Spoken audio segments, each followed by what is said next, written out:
நினைப்பதெல்லாம் நடந்து விட்டால் தெய்வம் ஏதுமில்லை. நடந்ததையே நினைத்திருந்தால் அமைதி என்றும் இல்லை.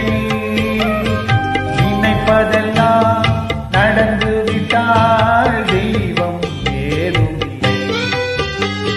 நடந்ததையே நினைத்திருந்தால் அமைதி என்றும் இல்லை.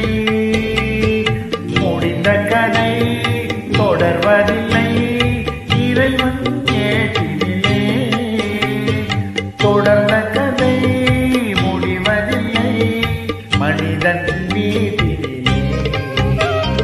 நினைப்பதெல்லாம்